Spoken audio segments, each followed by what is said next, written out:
Hi, I'm Jill Thompson. I've illustrated 3 covers for Scooby-Doo Apocalypse, and you're listening to a podcast named Scooby-Doo. Yeah.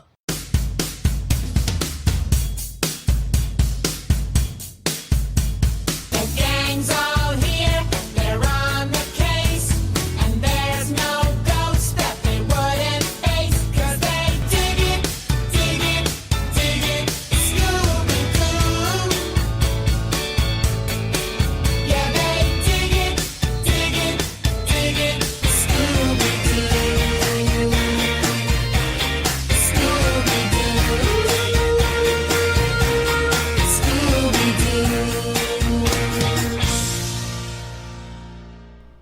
Hey gang, and welcome to another episode of a podcast named Scooby-Doo, the show that attempts to unravel 50 years of mysteries, meddling kids, and masked villains.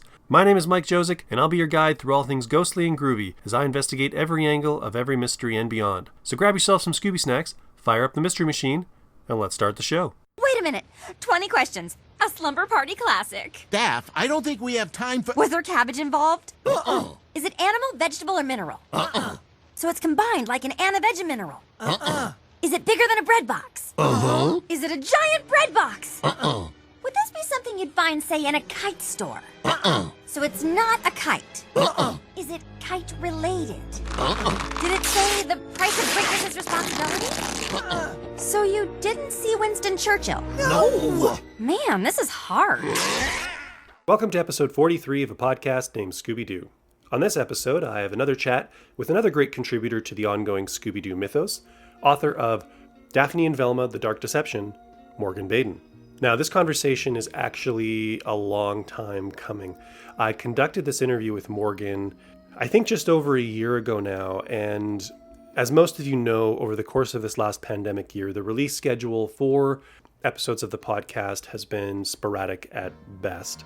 But I'm happy to be finally rolling out some of these interviews, conversations, episodes that have been sitting on the shelf for a while. The timing of this one has actually, in a way, almost kind of worked out to its favor because while the first 2 books have already been released and released some time ago, the 3rd book in the series has yet to see the light of the bookstore shelves. It's been delayed 2 or 3 times now by Scholastic, the publisher, and understandably, they probably want to be able to release the book in an environment where they could possibly send Morgan on some signings or to be able to sell it in Scholastic book fairs. And with the pandemic being what it is, it has kind of, I think, put a crimp in their overall marketing plan. But in a way, somewhat fortuitously, by delaying the book as long as it has been delayed, it's kind of created this vacuum, I guess, of conversational space for these books. And with book 2 having been released so long ago, and this interview coming out when it is, not only is the interview still relevant because we don't really discuss details of book 3, but it kind of will now serve as some content to kind of bridge the gap. Might influence you to revisit the books, reread them in preparation for book 3, which hopefully will be coming soon, or just give you some Daphne and Velma content to think about while you're waiting for book 3. I should also point out for anybody who isn't aware, the author of the first book operated under a pen name, Josephine Ruby, and I make a comment in the body of the interview which might be confusing to people who don't know. As the name Josephine Ruby was a chosen name, I love the connective tissue that it has, whether intentionally or otherwise, to Joe Ruby, who is one of the creators of Scooby-Doo. It's just a really fun callback and something I enjoyed. As I said, intentional or otherwise, it just worked for me.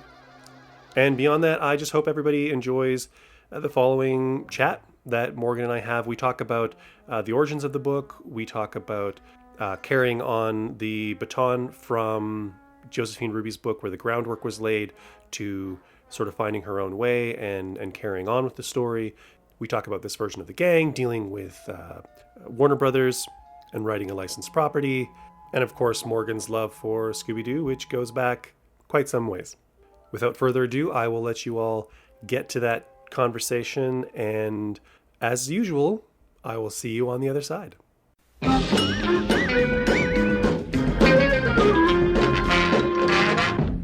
My guest today has worked as a communications specialist and social media expert, handling the social media and communications presence for Scholastic Books. Actually, you launched them, did you not? I launched Social at Scholastic, correct. Perfect. She's also been a ghostwriter for best-selling YA novels and published a couple of books under her own name, including The Hive with her husband and occasional collaborator, Barry Laga, and the very reason we are sitting down to chat today, which is the second book in the Daphne and Velma YA mystery series, The Dark Deception. I'm very pleased to have on the podcast today, Morgan Baden. Welcome to the show, Morgan. Thanks. I'm so happy to be here. Now, you said you've listened to the show before, so you probably know what the first question coming is. I ask everybody, essentially, what was their first encounter with the franchise? How did they come to the wonderful world of Scooby-Doo? Was this something that was part of your childhood? Is it something that you came to professionally? 100% part of my childhood. I have 2 sisters and 1 brother, and the 4 of us were all Scooby-Doo fans growing up. We're 80s kids. So it was a lot of, Saturday morning cartoons, and Scooby was a huge part of that. And it's funny because I certainly couldn't tell you like a specific moment in time where I became a Scooby fan, but the characters and the brand are just so iconic that it just feels like they've always been a part of my memories when it comes to pop culture and entertainment. So much so that even once in college, I decided to go as Velma for Halloween. Nice. Yeah, well, it was a matter of convenience too. I had a short red wig because I had gone as Agent Scully the year before, and it just worked out really nicely. I had this like red pleated skirt that I found at a thrift shop, and it just all wrapped up together nicely. So even though I wasn't watching Scooby, as an older teen or during college, Velma in particular was always sort of at the forefront of my mind as this iconic character that I looked up to. So Scooby's always been a part of my life. And it's funny because I have 2 young kids now, and there's the new Scooby cartoon on Netflix that always comes up when I'm flipping through kids' Netflix, finding stuff for them. And probably about once a week, I will sort of surreptitiously put it on and see if the kids notice, because I want them to get hooked on it. And so far, they sort of look at it for a couple of minutes and then decide that they want something else because they think it's too scary. But it's funny. I'm sort of seeding those seeds. I'm sort of planting those seeds into my kids' heads very strategically. Yeah, every time I've tried that with, I remember watching my best friend's daughter once. They had something to do, and I was there, and they were like, "Hey, can you just watch it for a few hours?" And we like popped on. I think it was the Scooby-Doo movie Franken-Creepy or something, because she'd never experienced Scooby-Doo. So I was like, and she was like, "No, too scary." Oh, yeah. And it's funny because I relished the scare as a kid. I mean, not just Scooby, everything. We were watching Children of the Corn. This is a classic family story. But Children of the Corn was my favorite movie when I was like 8 and 9 and 10, which is wild and completely inappropriate. But I really love scary things still to this day. So it's funny, and because I guess I have to credit Scooby for that, because it's a very accessible kind of scare when you're little. Now, at that age and watching Children of the Corn, are you relating to a different group of characters in that film? Yeah, I don't know. I'm a little scared to analyze it too closely, to be frank. And I haven't seen it in a while, and this is certainly the season of the year that I should be watching it. So I'll probably do a rewatch. So that first series, or the show that you probably would have been watching, was Pup Named Scooby-Doo, or? No, it was the one before that. I think it was classic Scooby. Well, I mean, all the Scoobies have been in syndication and reruns ad infinitum since 1969. Yeah. So yeah, I definitely watched A Pup Named Scooby at some point, but the memories that I have of watching Scooby are of the older version where it's not a pup named Scooby. So now you find yourself many years on, you are diving into the franchise. The first book in the series, which was written by Josephine Ruby, which is a great name and possibly an unintentional tribute to the recently passed Joe Ruby, who's a co-creator of Scooby-Doo. And now you have written the second book, and are you done the third book? I'm done the third. I just did a first round of edits with my editor, Beth. So first and hopefully last. So that book has been delayed a bit because of the pandemic. So now it's scheduled for summer 2021. Fair enough. So now you're handling the writing on the series, at least for the next 2 books. how did you get involved taking over the series, especially since it was launched by somebody else and Sure. now you got Yeah. it? So it's an interesting story. So as you mentioned, I worked at Scholastic for a long time, not in editorial, on the corporate communications side, but obviously built a lot of relationships over those years with people all throughout the business. And when I left specifically to focus on my own writing because I had my first book coming out and to build up some communications consulting work. And so when I left, one of the first things I did was check in with the head of licensed publishing at Scholastic, because my all-time favorite brand is the Babysitter's Club. And I just wanted to remind her that I was leaving to write full time, and that if she ever needed any Babysitter's Club help, I was here for her. So I just did a quick reach out to remind her that I was, actively looking for writing work in addition to my own publishing. Squeaky wheel gets the grease, right? You know what? Exactly. And she said, I actually have something that might be perfect for you. Are you a fan of Scooby-Doo? And I was like, yeah. And I immediately sort of thought, oh, maybe they're doing like a line of chapter books or of picture books or something like that, which is not my forte. I write for teens primarily, but I was certainly willing to hear her out. And instead she said, we're getting ready to launch a new YA trilogy featuring Daphne and Velma as high school best friends turned enemies turned best friends again, who are solving mysteries in their little town. Would you be interested? And I said, absolutely. And then really the kicker was when she said, the vibe of it we're going for is very Veronica Mars meets Scooby-Doo.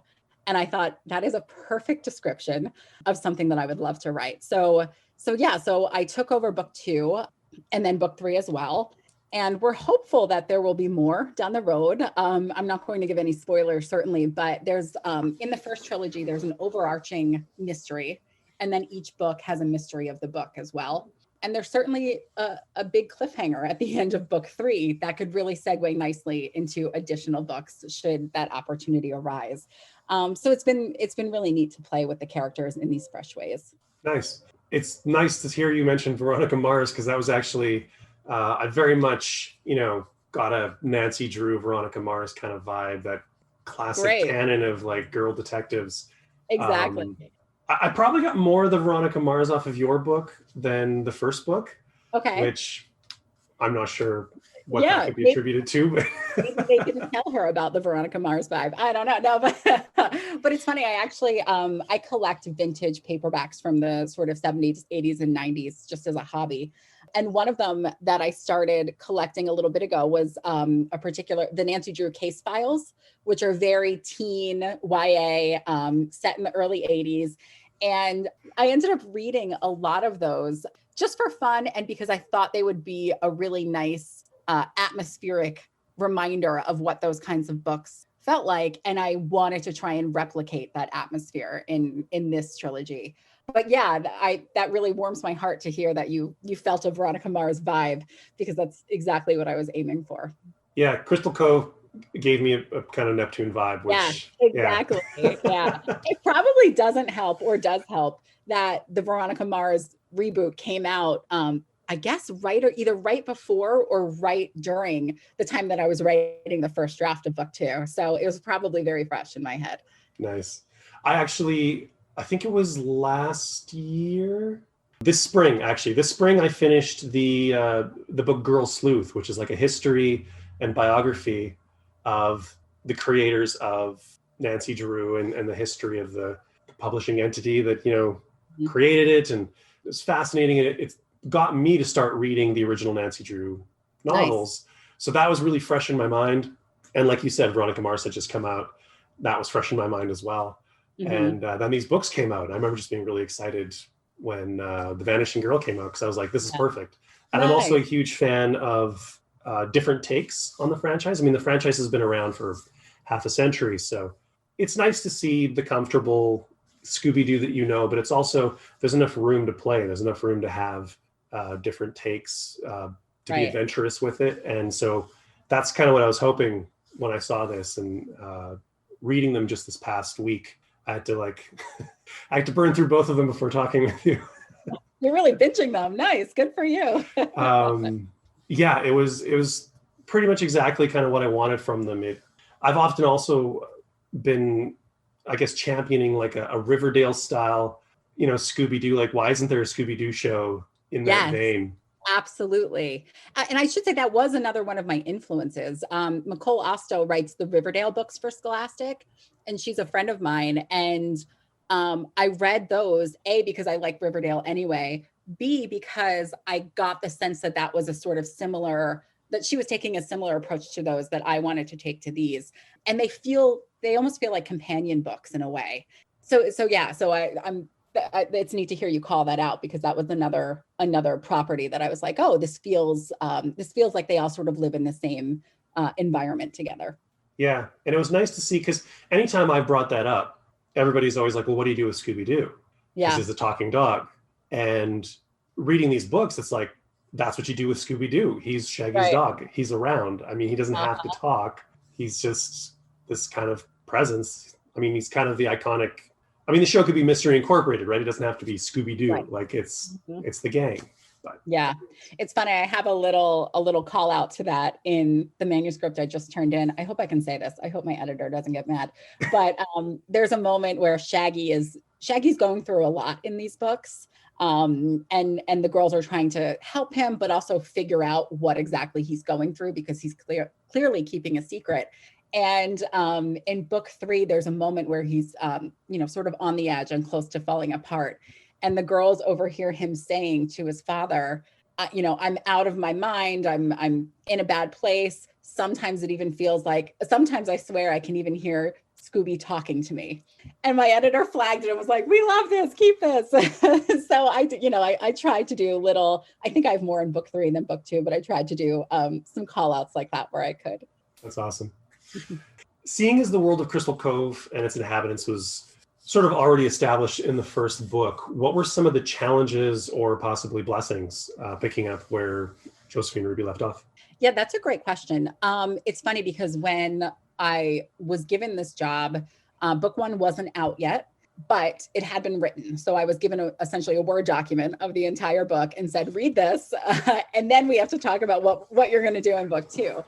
And it really is both a blessing and a curse in some ways, which I would say is the same for writing any kind of licensed property like this, because you've got this world to choose from, and there's a lot of groundwork that's already laid for you, which is really helpful, but in some ways also limiting, of course, but sometimes those limits are great and are useful. So I literally sat here with the printout of book 1 and just referenced it constantly as I was writing book 2, because there was a lot of even sort of the particulars of what does the town look like? Oh, it's lined by the coast on one side and mountains on the other.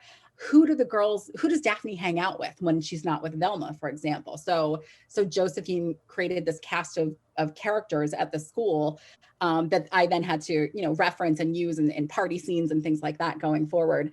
And also, most particularly and most importantly, would be the overarching mystery. So I was able to create the standalone mystery for book 2 and book 3 just by talking with my editor and us brainstorming and coming up with something. But the overarching mystery, that was fully established in book 1 without the answer. So being the vanishing. Exactly. What happened to the original settlers of Crystal Cove. So book 1 does a really good job of flagging that mystery and providing some details, but it's not like there was a Bible sitting at Scholastic that said, here's what the mystery ultimately was. Here's how they vanished. Here's all the details. Now take that and seed it into the next books. There was no answer. So that was a really cool opportunity, but it also meant that I constantly had to go back to book 1 and look at some of the content there to make sure that I was paying homage to what she'd done, but also making sure that I wasn't setting myself up in some kind of weird trap that I wouldn't be able to get out of later, which honestly, I still don't know if I've done that or haven't done that. So we'll see. But it was neat. It's funny in a way. I mean, I'm in a way, it was like I had some kind of blueprint by having book 1 established already, but it was also really cool because there were quirks and personality traits for both Daphne and Velma that I was able to take and then play with in slightly new ways. And I love book 1. I think Josephine did such a great job. So I found it so fun to read and really great to mine a lot of inspiration from. Did you have any contact with The I did original not. author? No? Okay, just all through the editor? Correct. Yes. Fair enough. Yes. So with this new take, this new iteration of the world and the characters, some of the Scoobyisms have been dropped in favor of a more traditional mystery structure. For example, the unmaskings are no longer a thing, at least in the first 2 books. We don't know what's going to happen in book 3. While it is a perfect vibe for the books, was that a boon for you as a writer, or were you trying to squeeze kind of Scooby flavor in there wherever you could?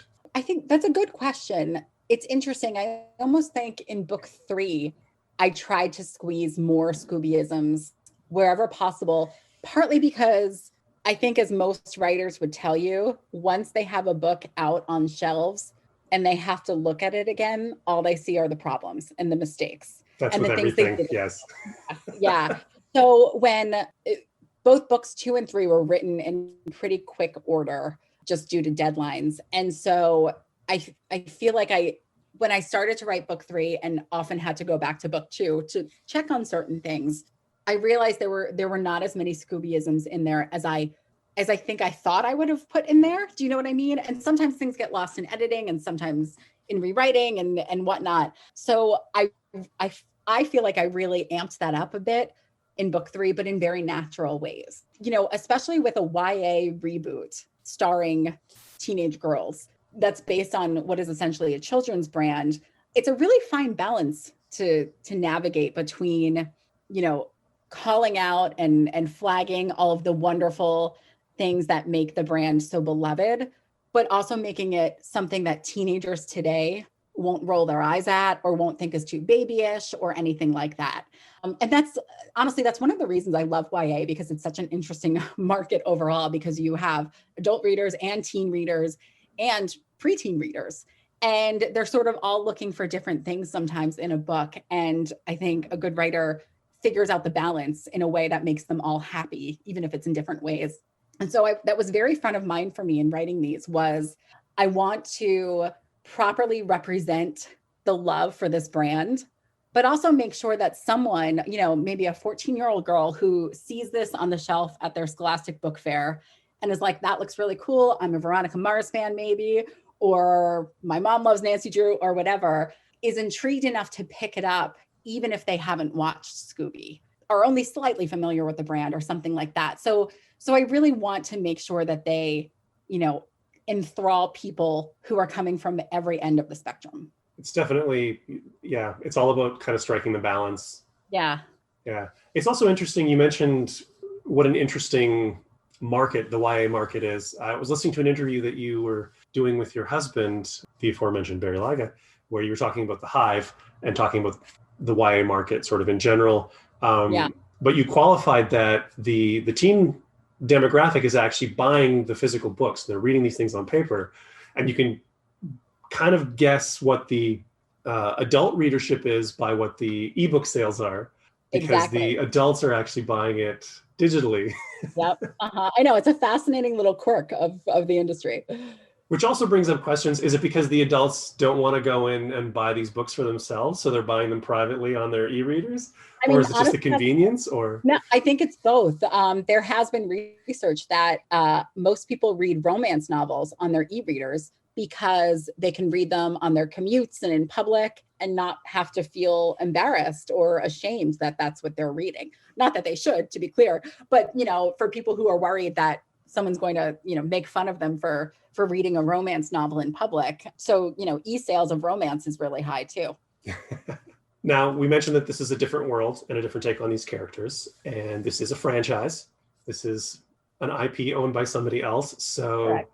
Taking that into account, that you're doing something different with the existing sort of iconic characters and whatnot, being encouraged to do something different, but still working within that framework, have you gotten any kind of interesting notes, positive or negative, while going through the process of writing this?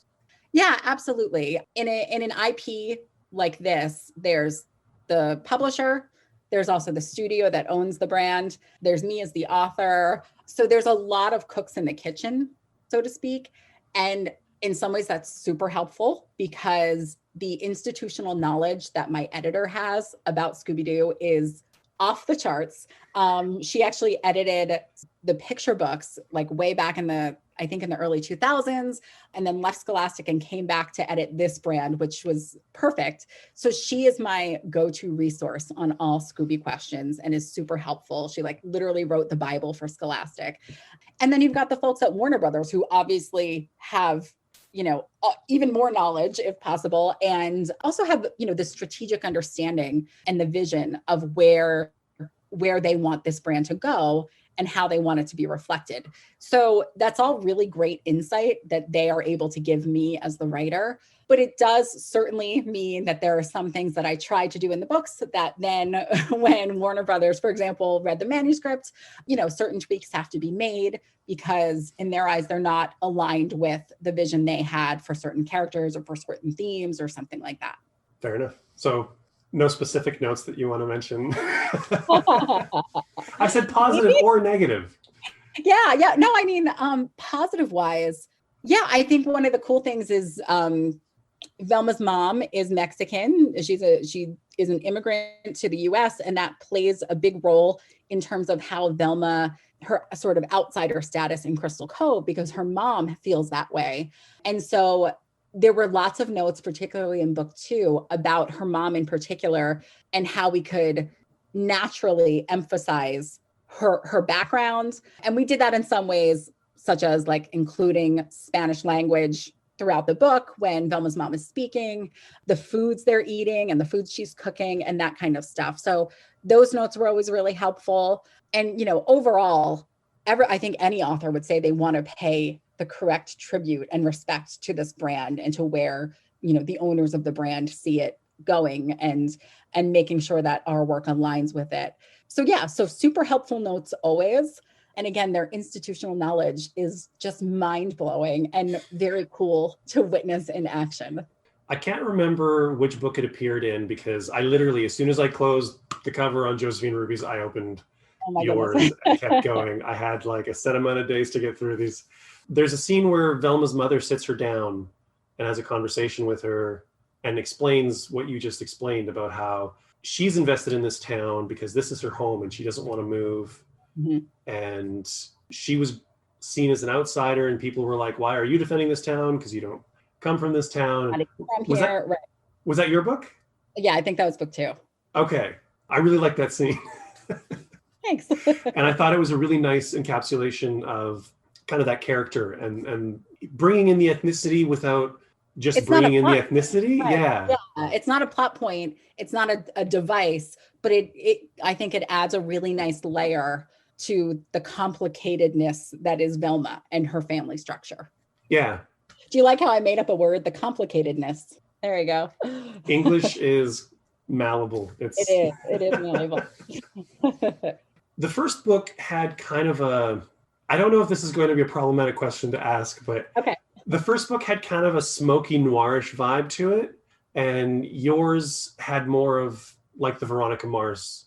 That's sort of how I felt kind of reading the two so close together. I was wondering if that was a conscious choice to sort of move away from that, or if that was just your voice coming through, because obviously two different authors. Problematic because if you were trying to go for a smoky noir, I'm basically telling you didn't work. I failed. No, I think it's a great question. It's funny because I don't know that I sat down and consciously said, okay, I am going to slightly deviate from her voice in order to make this mine. So I don't think that was conscious, but it's certainly something that I tried to thread the needle on. And so, you mentioned I have a background in ghostwriting, both professionally in terms of corporate communications, right? I ghostwrite a lot of speeches for other people, celebrities, book forwards, things like that. But also on the fiction side, I got my start ghostwriting novels in which my sole job was to mimic the voice of the already existing author and match the tone of the previous books in those series. And so I think when I sat down to write this one, it was very much, okay, I need to match the vibe of book 1, but it's also my book and my name is on this one. So it needs to be as much my voice as I can make it, provided it still, hits that tone that I'm looking for. So it's funny. I really like how you describe book one as smoky noir, because that's actually so on point. And I don't know that I would have picked those words to describe it, but I think that's exactly right. Like from the very first page, like the first paragraph, as I was reading it, I was like, oh, this is a noir. Yes, exactly. And yeah, mine is certainly more Veronica inspired, partly because that's such a favorite show of mine. And so I'm sure I latched onto that again, unconsciously. But I also think the mystery in book one really lends itself to that vibe.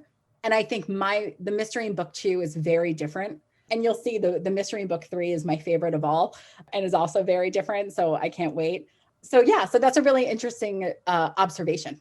And to be fair, like Veronica Mars is noir. Like it's in the DNA of Veronica Mars. It's just, it's a little less smoky.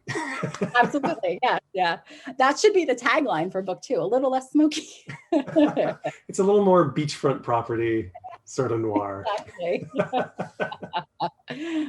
Tony Cervoni recently came out and started a bit of a storm on Twitter when he spoke about in Scooby-Doo Mystery Incorporated, Velma was very much intended as a gay character. Mm-hmm. And there were a couple of moments, I think in both books, and always involving one of the Hex Girls and Velma, which just kind of like got the antenna up. And I was wondering if maybe having that all in my mind, I was reading into things, or if this was something that is maybe being touched on or explored. Again, we talked about sort of embracing diversity earlier. And is that conscious? Yeah, absolutely conscious. I think that initial decision was made in book one. My guess is as a response to those conversations that have long surfaced about Velma's sexual identity. And I've seen the fan fiction, and if you follow the Daphne and Velma hashtag on Instagram, you see these beautiful original artworks featuring the two of them together and, in very sexualized ways. And, I'm a big fan of fan fiction in general as a concept. And I love watching people take characters and create worlds out of them and stories out of existing worlds. And I think, at least for me, that was an intentional decision to continue with what was established in book one, which is that one of the Hex Girls has a crush on Velma. And I certainly Velma's a teenager in the book, and certainly a time of exploration. And so that's definitely a theme that I wanted to explore and continue to do so in book three, but also again, keeping within the parameters that's been established for us by the owners of the property. And also understanding that, we don't want to do anything just because that's like a fan favorite idea. Do you know what I mean? Like it needed to serve the story, but those intimations are certainly there. And it's certainly something that Velma is aware of. And or some at least of the Daphne's aware of. Exactly. Yeah. There's a moment in book three where Fred brings it up. So, it's noticed by the people around them, but in a perfectly natural way, as it should be, because these are kids we're talking about in the 20th century for whom this is, not a thing. Yeah. It's nice because I know there is some pushback from some people, but I've talked to various people, various ages, various orientations, and there's something about these characters, the archetype of them.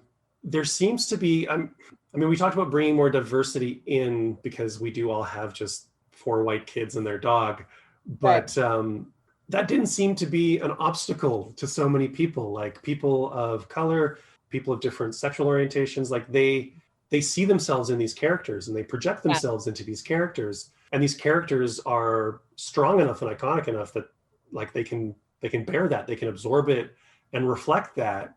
And I think that's kind of a beautiful thing about these characters, because when you think about them, like if you ask anybody about the characters, everyone just already knows kind of who they are and what they are. But then to find out that there's this other layer that people who are different than you are looking at them and having that mirrored back into them, it's kind of a beautiful thing. And I really like the fact that Warner Brothers has been sort of embracing that a little bit and bringing in the Latinx connection with Velma in the Scoob film, and obviously the SDMI Velma being a lesbian, and clearly in these books here. So it's kind of pushing things in a bunch of different directions and kind of all the right ways. Like I felt reading these books, it was a really fresh take. Like, I've known these characters since I was a child. I mean, they've been with Right. me for 40 some years. And, you know, I have my preferred version. I have, you know, what's my Scooby-Doo, but I'm always excited to see the different things, and like seeing Shaggy as a surfer and being a little more chiseled than you might expect. It works. It works because the core of the character is still Shaggy. Like, he still behaves like Shaggy, still has the same sort of heart and soul. And the only one I can't really pin down in these books is Fred, because Fred has been almost invisible for 2 books. Mm-hmm. He makes a little bit more of an impression in yours, Uh-huh. in The Dark Deception. Kind of strange. I wasn't expecting Fred to be going in that direction, but are we going to get more Fred in book 3? We are. Spoiler alert. And actually, it's funny. So intentionally, there is more Fred in book 3. And then I mentioned I just turned in the first pass of edits. And one of the notes Beth gave me was, we need more Fred. And I was like, we do need more Fred, even more than I put in here. So there's certainly more Fred, which, you know, when we were brainstorming the standalone mystery for book 3, my second favorite idea starred Fred very heavily. And I was kind of hoping that that's the one the studio would land on, because I was excited to write that mystery, but also to feature Fred in this new way.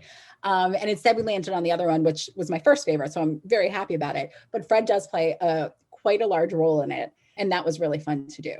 And I want to mention too, I think you did a really artful job just in the question before, discussing the archetypes of the characters and how they're universal, right? And how anyone, so many people from so many different backgrounds can see themselves in them, or at least find elements of themselves in certain characters. And I think you did a really nice job describing that. And I just wanted to raise that and say, I think that's part of the genius of the characters in their original conception, is that here we are, what, 60 years later? How many years later? 51. We're in year 51. Thank you. And they are still so modern feeling, you know, in their continued iterations. And it's really cool to see. Yeah, and it's strange because there have been a lot of copycats, like from the very people who made Scooby-Doo initially. Uh-huh. And out of all the mystery hunting teen gangs and their pet, this is the one that stuck, and this is the one that people seem to connect to. And that's really interesting to me. Yeah. I've often argued that looking back on some of those original shows, you look at like the Flintstones. I've talked about this on the podcast before. Listeners might be like, oh, here he goes again. But you watch like the Flintstones or the Jetsons, and they're very tied into a very specific era as far as domestic roles and, you know, gender roles and cultural things. And even though Scooby came out in 1969, because they were just like 4 teenagers and a dog, there was no, you know, you're the housewife, you're the mother, you're the whatever. It was Right. just 4 teens, 2 guys, Yep. 2 girls. They kind of represented a bit of a demographic spread, but they were friends, and that was their role. They were friends as part of this mystery team. They didn't have designations, you know what I mean?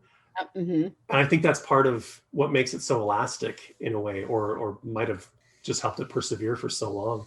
For sure. Another interesting thing, you know, we're talking about back to the diversity. There's some discussion or dealing with mental illness as well, because you have a number of damaged characters in Crystal Cove. One of them being Velma's dad, who suffers from depression. It's interesting, again, because it's not a plot point, you know, per se. Right. It's a character thing, and it's kind of dealt with respectfully, and it's dealt with responsibly, and it's, you know, the way Velma talks about it. He has his good days, he has his bad days. It's just another thing that I appreciate about both of the books again. And probably, you know, like you said, when it comes to, I've got teens of my own. My oldest is 23, actually. My youngest is 18. To them, like race and gender and whatever, it's like a non-issue. Like they're blind to it. There's just other human beings. So for them to like be reading something like this, which it's geared towards them, yeah, it has to be handled kind of like a non-issue. It has to be handled like this is all very normal, and because it is very normal. Exactly. Yeah. I appreciated how Velma's dad was initially characterized in book 1, and then obviously continued that thread in the rest of the books. And it was certainly a priority of mine to make sure that he was reflected, carefully and accurately, not with kid gloves, but in a realistic way, because I don't know anyone that doesn't know someone who's affected with a mental health issue, whether it's depression or anxiety or something else. So again, yeah, it's, these are modern books and modern kids and modern problems. I remember I saw an interview with Suzanne Vega, who was talking about her song, My Name is Luca. Uh-huh. And she was talking to somebody who was much younger than her and who wasn't around when that song came out. And she was talking about how important that song was to bring about this, idea of domestic abuse, child abuse, and how controversial it was to have, this trauma just kind of like out there in the public eye or ear, I guess.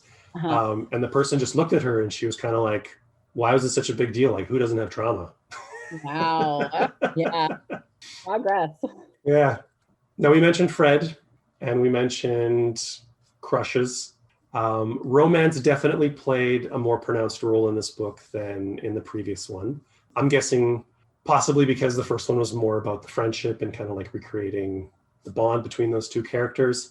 I wondered if that was kind of a spot on assessment, or was that just something more where your tastes lie and somewhere you wanted to take the story? Yeah, I would say it was more where my tastes lie. I'm a sucker for a good romance story and a good crush. And I just wanted to explore how someone like Daphne, who in these books is pretty closed off, and keeps people at arm's length, with the exception of Velma and a couple of close friends. And I just wanted to explore what that would look like for her. And I had a lot of fun doing it. And in book 3, I get to explore it a little more for both Velma and Daphne.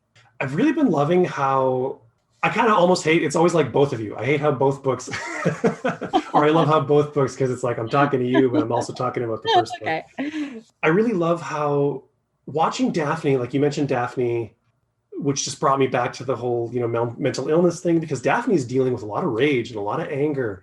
Yes. And watching how anger, that rage, that meanness is like her comfort zone. Yes. Is fascinating to me because it's so real. Yeah. And it's someone who's been a teenage girl, I think the sort of stereotype of like the vapid teenage girl who only cares about boys, or whatever cliche stereotypes you have, always misses the really important part of being a teenage girl, which is that the world at large discounts you a lot of the time. And that builds up an anger inside of you. And especially when you've got the layers of personal problems, like family issues that Daphne has in these books. So she has both sort of the macro and the micro of this rage building up inside of her that she doesn't know what to do with. And I found that really well played out in book 1, and certainly tried to build on it in the rest of the series. And it's funny just because, if you had asked me before I started writing these books, who do you like better, Daphne or Velma? Or who are you more excited to write, Daphne or Velma? I would have always said Velma, just because I feel like a lot of girls feel a kinship with her in certain ways. But I have to say, somewhere towards the end of book 2, I realized I was relishing writing Daphne's chapters and struggling a little bit more with Velma's, because I just found, I don't know, I was just really drawn to the Daphne in these books and found a lot to mine from there in ways I didn't expect. So she ended up, particularly in book 2, I think her story was really exciting for me to write. She does bubble. She does bubble to the surface a little more. Like, for anybody who hasn't read them, the books are separated into chapters where it's Velma's perspective and it's Daphne's perspective. And I was finding that even in the Velma chapters, like Daphne has a presence. Yeah. She kind of leaks through. I think it's dialed down a bit in book 3, and not even intentionally, but because I really like the mystery in book 3, and Velma plays a big role in it too. And so I felt that less in book 3, but certainly in book 2, I had this slight inclination towards Daphne that I didn't expect to have. So that was cool for me to experience too, as a fan. I think knowing it's a series too, you don't mind so much if a character kind of dominates a little bit more, because you feel like, for example, with Fred, right? Like, I knew Fred hasn't played a role, but I was like, okay, well, Shaggy wasn't really in book 1 all that much, but then Shaggy played a much larger role in book 2. So I'm like, well, maybe Fred's going to play a role in book 3, and then we'll have like the whole gang kind of together, which... Exactly. Yeah. Look out for it. Now, I wanted to challenge you a little bit on something. Okay. You introduced a new character, a romantic foil for Daphne. Yes. I can't remember his last name. First name was Ram Hansen. Hansen. And he's a college student, and Daphne is 16.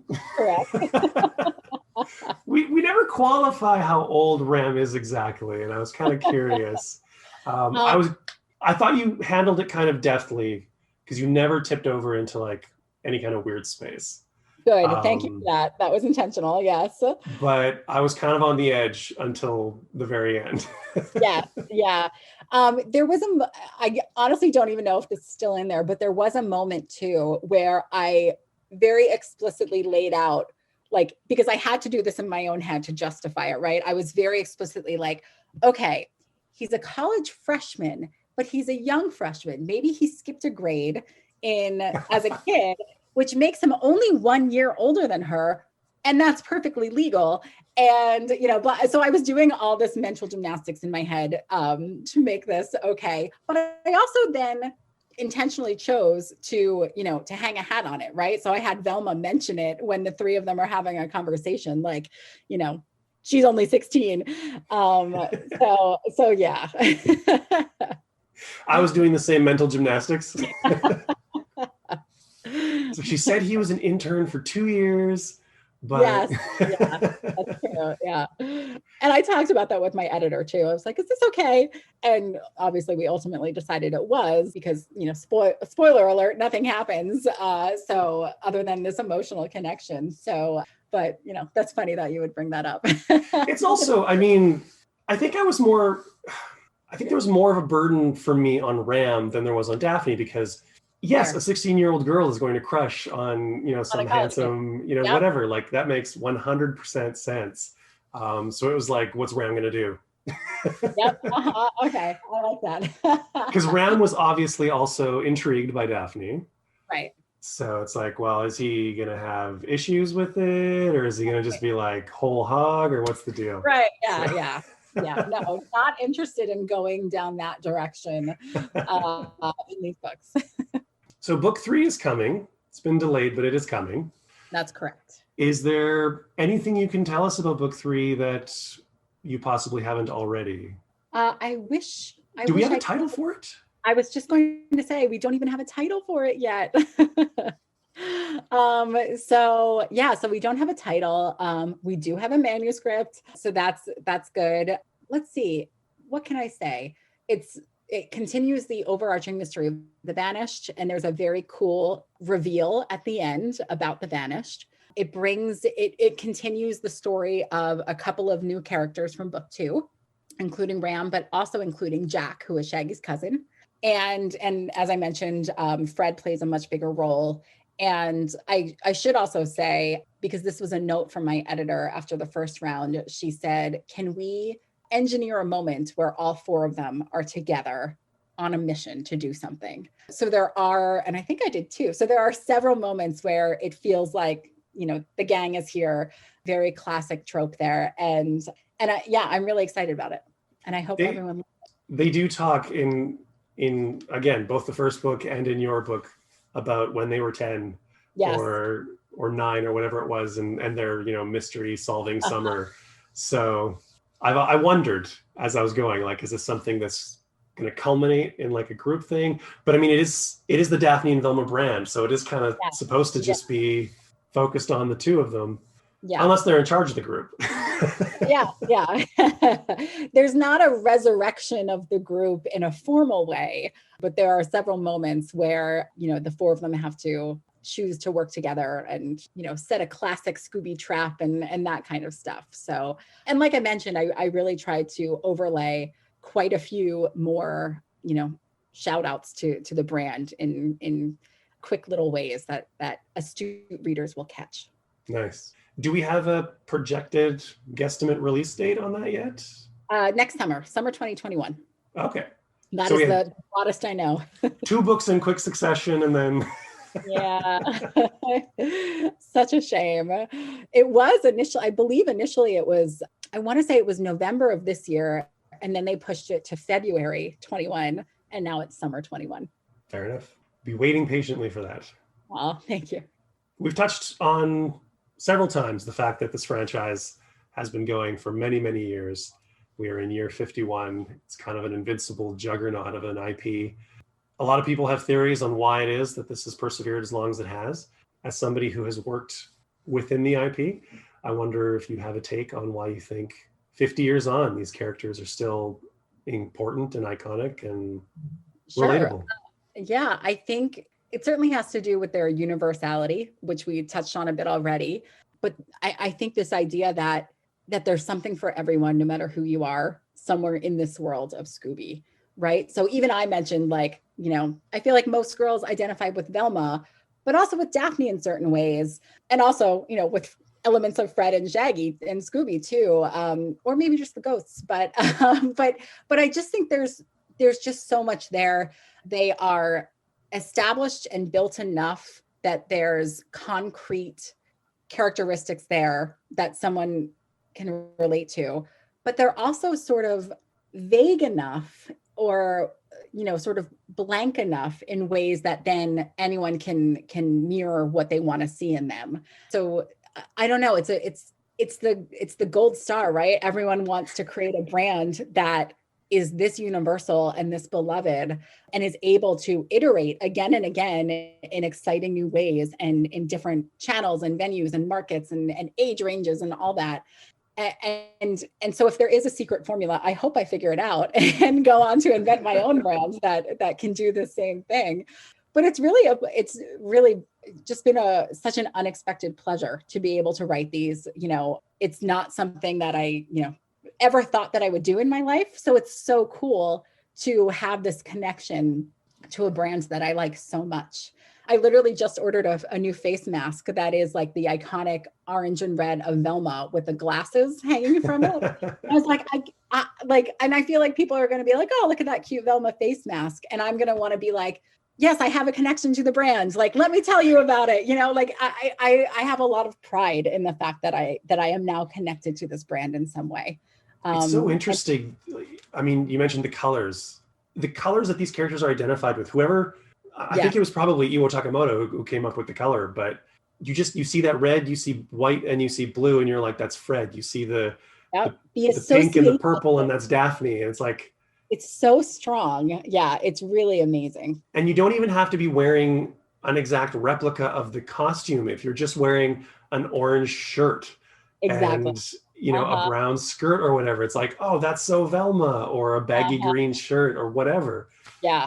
There's very cool minimalist Scooby-Doo art that I've seen around on the internet that is literally, as you said, it's just sort of squares of the colors in certain lines. So there's not human forms there or anything like that. It's just boxes of color, but you look at it and your brain immediately recognizes it. And that is so cool that that's a brand that does that. I probably should have asked you this before I asked you kind of the closing question, but is there anything that you didn't get to put in the books, having written 2 of them, that you wish you did? That's a great question. I would say the only thing that I wanted to do a little bit more of was exploring this crush that Thorne has on Velma in a consensual way. I wanted to explore that a little bit more, but these, A, it didn't make sense for the storyline, and B, we wanted to we just wanted to like have the hint of this exploration there rather than really diving into it. Other than that, I don't think so. We had a lot of ideas for both books. I came up with a lot of potential standalone mysteries and sort of poured my heart into those.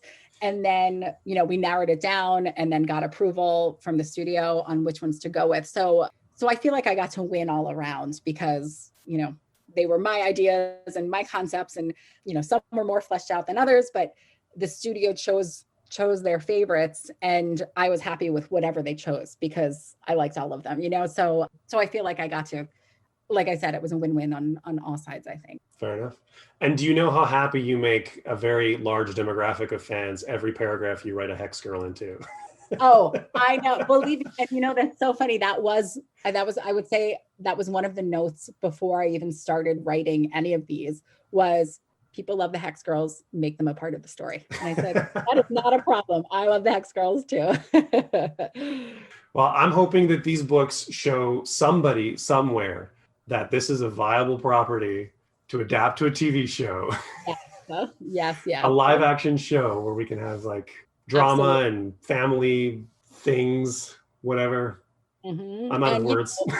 know, a very special musical episode every season, much like on the Absolutely. first show. That would be amazing. Well, thank you so much, Morgan. This has been a really fun conversation. The books are highly enjoyable. I highly recommend to anybody who hasn't read them to go and check them out. Very much waiting for book 3, apparently till next summer, but such is life. Is there anything you have coming up or social media presence that you want to lay out for the listeners?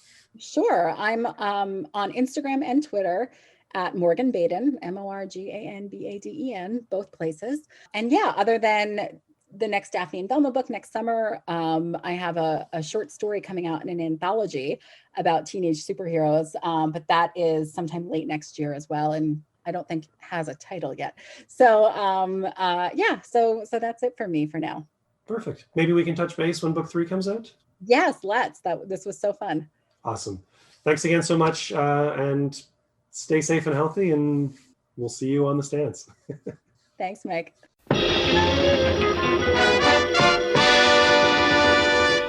And there you have it. That concludes my conversation with Morgan Baden, author of The Dark Deception and the forthcoming Buried Secrets, books 2 and 3 in Scholastic's Daphne and Velma book series. As I stated in the introduction, I am really glad to finally be getting this out into the world for people to listen to and enjoy, as this has been sitting on the back burner for quite some time. And as it stands, we still have no concrete release date for Buried Secrets, and the short story that Morgan mentioned at the end of the interview still has not seen release as well. So both of those have been delayed and still waiting on them. So I'm happy that this conversation will serve as a bit of a reminder that those things are coming, and also as a bit of a content filler, stopgap, to fill the need to take up that conversational space to possibly get people talking about this material again, to go back and revisit The Vanishing Girl and The Dark Deception. I personally have done so myself. I'm currently working my way through The Vanishing Girl again, as an audiobook this time, since I read it in prose last time. I'm going to keep going with that and eagerly awaiting my review copy of Buried Secrets from Scholastic whenever that is ready to go.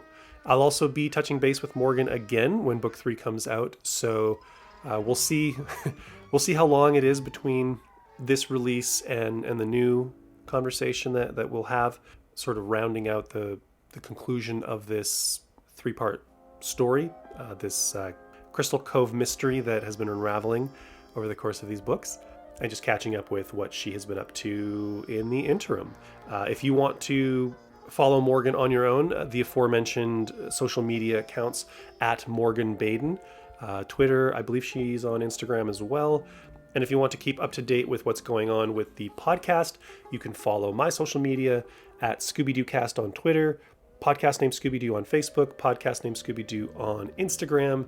There's also the WordPress blog, scoobydoocast.wordpress.com, which is where I generally will post my Blu-ray reviews of Hanna-Barbera material, where I'll post the added value content from my DC Hanna-Barbera interviews, and also the text versions of my Apocalypse Variations interviews, which is talking with cover artists from the DC Hanna-Barbera or the Scooby Apocalypse series, which is actually a nice segue to my next episode, which is going to be with Jill Thompson, who you heard at the top of this episode introducing the show. She painted 3 covers for Scooby Apocalypse, beautiful watercolor covers. She's an artist I've been following for a long time. She actually preferred to do an audio interview rather than kind of following the 20 questions format of the Apocalypse Variations, which I designed specifically to be for the blog. But she's kind of opened up this new door where it's now an option. And I've got another person on the line who is interested in doing an audio interview, also talking about their cover work for Scooby Apocalypse. So sometimes it's going to be on the blog and sometimes it's going to be audio interview for the show. So it's all content. It's all good. Happy to do it all. So look forward to that coming up for the next proper interview episode. And where we're standing right now, it is the 23rd of October. So we've got a week till Halloween. And I may sneak an audio commentary out by end of October or early November. So if I can manage that, watch for that. Keep your tabs on the social media. That's where I usually announce all this stuff. Yeah, so there you go. That's all I have for this time around. Thank you guys so much for supporting the show. Like, follow, share, and subscribe on all the social media or whatever platform you get the podcast from. If there is an option to like, share, follow, subscribe, do so. Rate and review the show, all that stuff. It all helps with the algorithms. It all helps with getting the show out there into the eyes and ears of people who might be interested in checking it out. And feel free to share on your social media. As I always say, word of mouth is a powerful tool. Why not wield it? So thanks again, everybody. Take care, stay safe, and we'll see you next time on a podcast named Scooby-Doo.